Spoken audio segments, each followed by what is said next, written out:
I've made quite a few videos about BMWs, mainly the 1 Series because, well, I've got an M140i, but I've never actually got around to making a video on the car that made me fall in love with the brand in the first place, the M2 Competition. Yet, believe it or not, I wasn't one of those kids who had posters of an E30 M3 on the wall, and to be honest, it wasn't until the M2 came out that I even considered buying a BMW.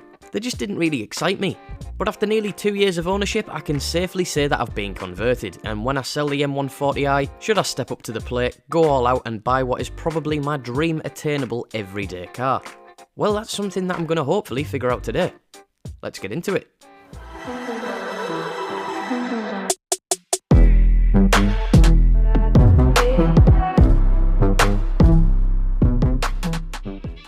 Why do I like them so much then? Well, have you got your eyes open? They look phenomenal, especially with that GTS bonnet. Usually I prefer a saloon-shaped BMW over a coupe. I'd take an M3 over an M4 any day of the week, but they absolutely nailed the proportions on this thing. The aggressive styling on the front end is better than anything else that BMW have sold in the last 30 years, and it's probably going to stay that way for the next 32 going off the latest designs.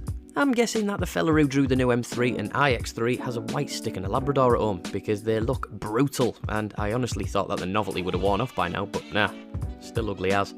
I have made a video in the past about whether or not I thought the M2 was worth the extra money over an M-Lite, so if you haven't watched that, then go take a peek. But basically, I came to the conclusion that you should sell every last thing that you own and go out and buy an M2 Competition. But why is that? And why would I say something as bold as that without having actually driven one before? Well, it was just the vibe that I was getting from sitting in the passenger seat, but today Glenn threw me his keys and let me have a go of one for myself. So what does it drive like, and do they really live up to the hype that all of the big boy car reviewers give them?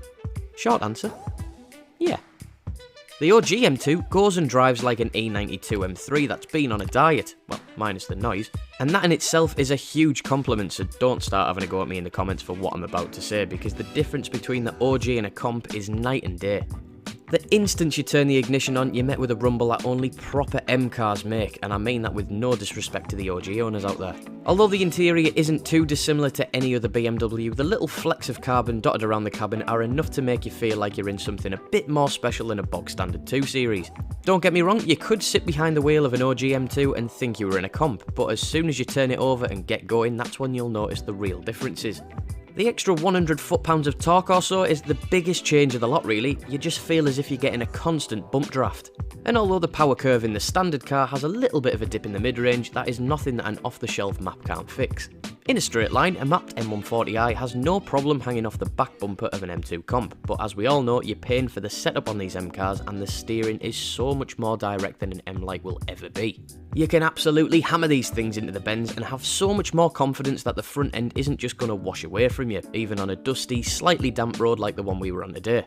And if you do get a little bit excited and you were to lose the back end, that LSD is going to make sure that you can manage it without any snappy interference. The ride is firm, but BMW have nailed the fine balance of comfort versus performance. It is in no way backbreaking, but after a quick blast over the moors, jumping back into an M-Lite feels like you're being chauffeured round in a Rolls Royce. You can pick one of these up second hand now, starting at around 38k for a straight one, and I know what you're probably thinking, well, why would I do that when I could just go out and get its bigger brother, the M3 comp, for about the same money? Well, it just depends what you're after, doesn't it? Personally, I prefer the shape and styling of the M2 comp over the M3, and the fact that you're getting the same performance in a smaller package pretty much sums my life up, to be honest. Glenn, the lad who owns this, has 2 kids under the age of 5 and has no problems using it as a family car, even though the M3 with its 5 doors might have been a more sensible option. But what other options do you have at that price point? Well, there's M4s, Mustangs, RS3s and a wide selection of noisy Mercs. I think I'd take the M2 comp over all of those, to be honest. There are a couple that I'd like to have a go in just to see what they're like, but I've got a feeling that the M2 would just spank them all when it comes to putting a big smile on your face. There isn't really too much else that I can say that the professional journalists haven't. If you've clicked on this video, my guess is you've already seen a handful of videos about M2 competitions, and instead of regurgitating all of the facts and figures, I just wanted an excuse to get out there and film one. It is a dream to drive, and it is definitely a car that'll make the list of potential candidates for me to consider buying after the M140i. There are a few more cars that I'd like to test out before making that call though, so if you want to see what I'll be getting behind the wheel of next, then click that big red subscribe button. And if you want to be in with a chance of winning some Doozy Car Care cleaning products for yourself, then all you need to do is leave this video a like and drop a comment down below about what you think of the M2 competition. That's it for now though. As always, thanks for watching and I'll see you in the next one. Bye!